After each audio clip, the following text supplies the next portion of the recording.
Hello, welcome back to our channel, Sustainably Dutch. Today I'm going to talk about what I'm trying to do here with my property.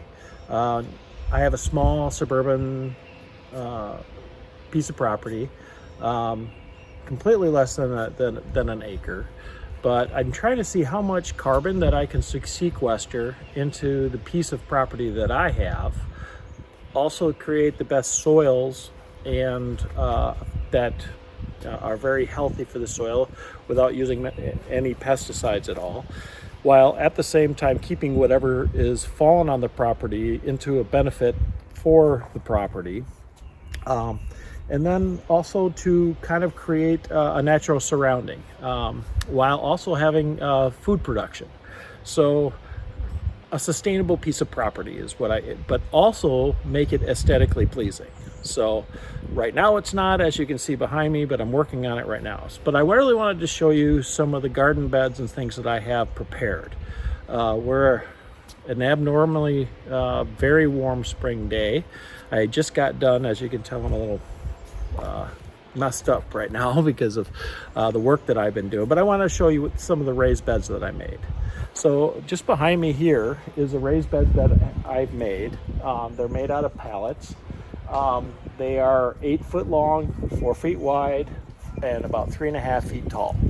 And basically they were free pallets that I found. I constructed them, put them on, put them together. And as you can tell, it's a little bit, they look dark. I heated them up or hit them with a propane torch so that they will repel water and last longer.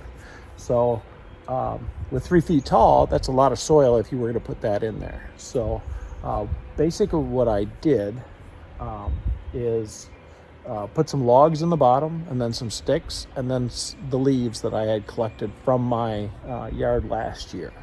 So what I'm going to do now within the next few weeks is put about probably a foot of topsoil compost on top of the leaves. So I started with logs, then I put sticks, and then I put leaves, and then I'm going to put compost. So I'll have a soil compost mix that I have, and so it'll be they're high enough so as I get older I don't have to bend way down, and it'll be easier for me to work with. But also it's another way to compost, I think, to make better soil in the vessels themselves. So they were free. I made them out of free pallets. There was a friend of mine who tore apart a deck over there, so I took some of his slats from that deck, and I put them around the top so I could set things down like pots and different things like that as I plant in. And then I want to show you the other one that I made, which is right here. And as you can see, it has some corrugated in there. But what that is basically I took all that other decking that he made and I put a frame, and then I put corrugated in the middle or on the outside of it. I made the same type of raised bed. So the only thing that I bought through all these raised beds are the fasteners and then the corrugated metal on the outside, which again is 3x8 and such. I tried to find used stuff. There just wasn't any in my area at the time. So basically that's these particular bins. So let me show you exactly how I have it here.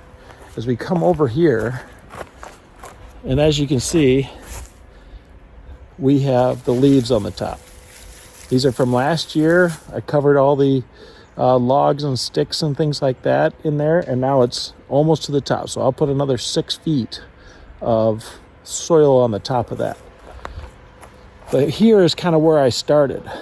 Last year I had a tree fall, which was unfortunate, but now I actually get, instead of burning or chipping or doing anything with those sticks and logs, I'm putting them in here, keeping that carbon in here, and then again making great compost from other YouTube channels and things that I've seen. So if you take a look,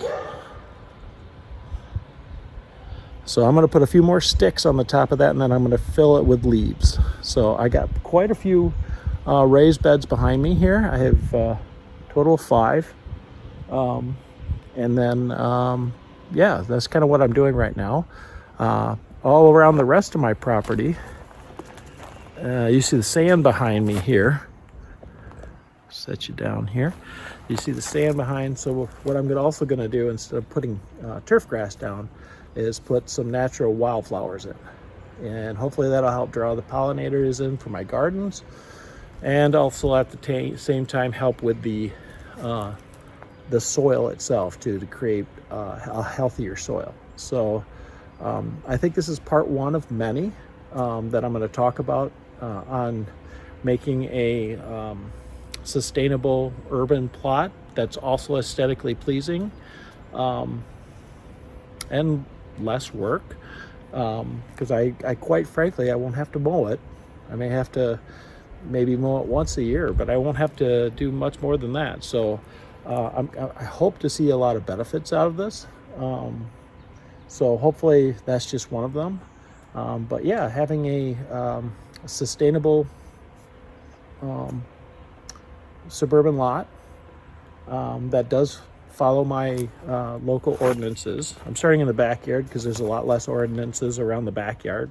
And then, but I do have a rain garden, some stuff that up front that I'll show in a later video, and what it does and how it helps my neighbors and things along that line. So, but yeah, I'm really excited to kick this off. Be interested to see how much carbon we can keep here and sequester in the soil, and how the soil gets better. One other thing, when we had the tree down, we took I asked the guys who cut the tree down to leave all of the shredded branches and stuff that they had. And over on my hill over here that I have, I put a path of bark from that. So the trees that I had taken down, not one piece has left this this property, along with a lot of the leaves that come every fall. Not one leaf has left this piece of my property in the last 5 years. I've composted them all. So anyway, this is what I've got so far. I'll do another video when I put the soil in on top. But yeah, it's been a lot of fun so far. So hopefully you get something out of this, and stay tuned for the next one. Thank you.